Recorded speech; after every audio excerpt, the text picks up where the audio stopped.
এই রান্নাটা হয়ে গেলেই সবাইকে ডেকে খেতে বসিয়ে দেবা বৌমা। আচ্ছা মা, ঠিক আছে। মা, মা, এই বাঞ্চতটা এখানে কেন এসছে? তুই কার কথা বলছিস? এই যে মাসিমা, আমার কথা বলছি গো। আপনার ছেলেটা না খুব দুষ্টু, একটু ইয়ার কিউ বোঝে না বাবা গো বাবা। হ্যাঁ গো, তুমি আমার ভাইকে গালাগালি দিলে। বাড়াটা গালাগালি দেবো না তো কি দেবো? ও বলছো তার বাল, বাড়া আমাকে ঘরে একা পেয়ে আমার প্যান্টের ভিতরে হাত ঢুকে দিয়েছে। মা গো মা, জামাই বাবু তুমি অত রেগে যাচ্ছ কেন? আমি তো তোমার শুধু একটু সাইজটা দেখছিলাম গো। সাইজ ছিল হোম বলছো তার বাল, বাড়ি গিয়ে বাবার সাইজ দেখবি যা। কি সব উল্টো পাল্টা কথা বলছিস তুই? যা বলেছি ঠিকই বলেছি। লেওরা আজকে প্যান্টের ভিতরে হাত ঢুকে দিচ্ছে, কালকে তো বলবে হালকা করে পুঙাও মেরে দাও। এই কি হয়েছে রে? এত চেঁচামেচি কিসের? দেখুন না মেশামশাই, মা গো মা, আপনার ছেলে একটু ইয়ার কিউ বোঝে না। ওটাই আর কি ছিল বাঞ্চদ? দেখেছেন তো কিভাবে বলছে।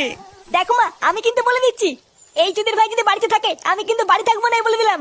চোরে বাচ্চা, তুই ঘর থেকে বেরিয়ে যা। আমরা কোনো কাজকর্মের বেলায় নেই, কোনো রোজগার পাতি নেই, আবার বড় বড় কথা। ও বাড়া, মায়ের থেকে মাসির দরদ বেশি, তাই তো?